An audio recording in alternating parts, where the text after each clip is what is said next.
كل واحد فينا عنده حلم، داك الحلم اللي كينبض في قلوبنا واللي كيخلينا نفيقو كل نهار بشغف جديد وإصرار باش نوصلوا ليه.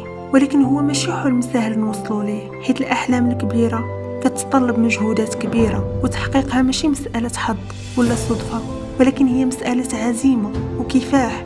ولهذا السبب تنقول لكم اليوم تقاتلوا من أجل الحلم ديالكم. الحلم هو اللي كيعطي لحياتنا معنى، هو القوة اللي كتدفعنا للاستمرار ملي كتولي الحياة صعيبة. ولكن خليونا نكونوا واقعيين، الحلم بوحدو ما كافيش. كاينين بزاف الناس اللي عندهم أحلام عظيمة، ولكن قليل اللي عندهم الشجاعة باش يقاتلوا على قبل أحلامهم. طريق لتحقيق الأحلام عامرة تحديات وبالعقبات والإحباطات وربما الفشل أحيانا. ولكن الفرق بين الإنسان الناجح والفاشل هو أن الإنسان الناجح ما كيستسلمش. كل ما قربتي من حلمك غادي تزاد التحديات وتقدر تواجه انتقادات، ويقدروا الناس يشكوا في قدراتك، غتعرض للرفض، وبعض المرات غتحس أنك بوحدك في هاد الطريق. ولكن دائما تفكر أن الحلم اللي ما كيحتاج تقاتل على قبله فراه حلم ما كيستحقش يتحقق. حتى حاجة ما كتجي بسهولة.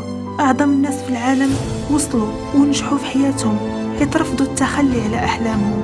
مهما كانت الصعوبات، ملي كتقاتل على قبل أحلامك فراك كتقاتل ضد الخوف، ضد الشك، ضد التردد، ديك الأصوات الداخلية اللي كتحاول تقنعك أنك ما قادرش. ولكن انت قادر، انت قادر، حيت في الداخل ديالك قوة حتى واحد ما عارف بيها من غير نفسك. انت الوحيد اللي عارف مدى قدرتك على العمل والصبر، على القتال وعلى الإصرار.